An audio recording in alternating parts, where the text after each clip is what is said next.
Podcast listener Derek from Toronto, Canada writes in to ask, Pastor John, what does it mean to be in the presence of God? Not eternally in heaven, but living in His presence right now.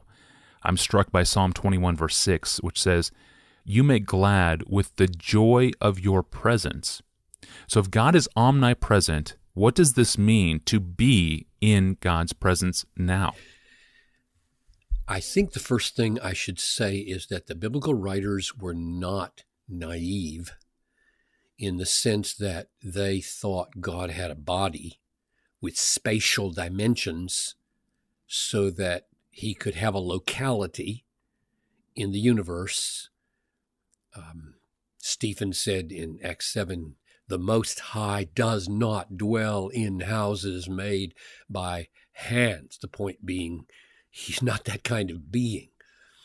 Therefore, I think all the biblical imagery about drawing near to God or departing from God or being in the before the face of God, which is, by the way, the literal translation of presence. The word presence is almost always translating the Hebrew paneh or panim, and means face.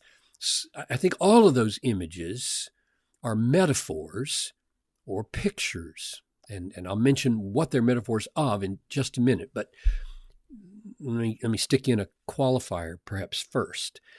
To be sure, God ordained in the Old Testament that His, quote, presence be directly associated with the tabernacle in the wilderness or the temple in Jerusalem so that people could speak of entering into God's presence in the sense that they came near to the place where He had appointed His name especially to dwell or to be identified with. And in the New Testament, with the coming of Jesus into the world, we now have God in human flesh, which does have spatial dimension. And we can go right up to Him and touch Him, or we can walk right away from Him like Judas did. Jesus could be touched here. He could be kissed here. Indeed, even today, I think we could think that way about Jesus in our dying.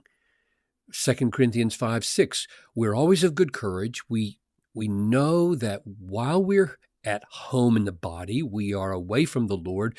We walk by faith, not by sight. Yes, we are of good courage, and we would rather be away from the body and at home with the Lord. And what he means, I think, is literally the incarnate God-man, Jesus Christ, exists in dimensions that we don't fully understand, in a human body that is different from ours and yet like ours, and that when we die, we will be at home with that Christ, that God-man, incarnate Christ, in a way that relates to His body in ways we don't fully comprehend. But with those exceptions, namely the localized presence of God in the temple in the Old Testament and the localized presence of God in the incarnate Christ, with those exceptions, the ordinary way of speaking about the presence of the nearness of God in the Bible is not connected with spatial orientation. And here's my answer to the question, well, then what does it refer to? My summary answer would go like this. The presence of God, or the nearness of God, is a metaphor from two sides. One, our experience of it, and the other, God's expression of it.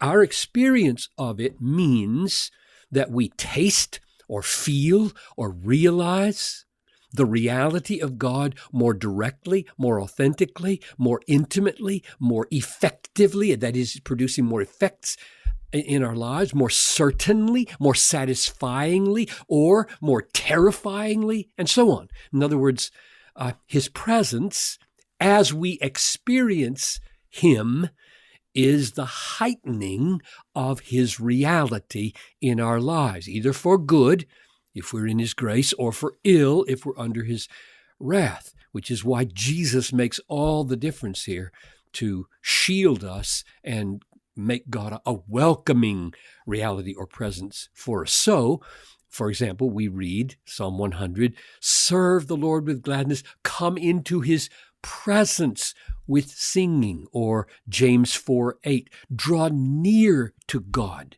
and he will draw near to you. These are invitations into the fuller, more intense, more certain, more joyful, more satisfying, more transforming experience of the reality of God.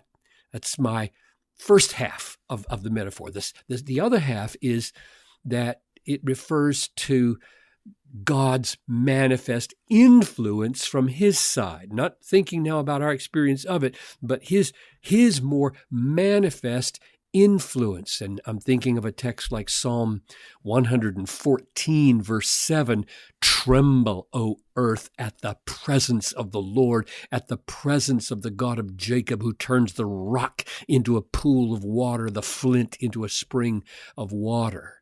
In other words, when God manifests himself or his presence in a fresh, new way, stunning things just objectively happen in the world, whether or not anybody experiences them or not. So, in summary, God is, yes, to be sure, omnipresent in some of his influences, like his sustaining all things at all times, holding every electron and every nuclear particle in its place. But he makes his influence more manifestly felt and experienced in particular ways, in particular times. And this is what we are referring to when we say with the psalmist, for me it is good to be near God. I have made the Lord my refuge that I may tell of his works. Or that's Psalm 73:28. Here's 145:18. The Lord is near to all who call upon him, to all who call upon him in truth. That doesn't mean that God traveled some distance.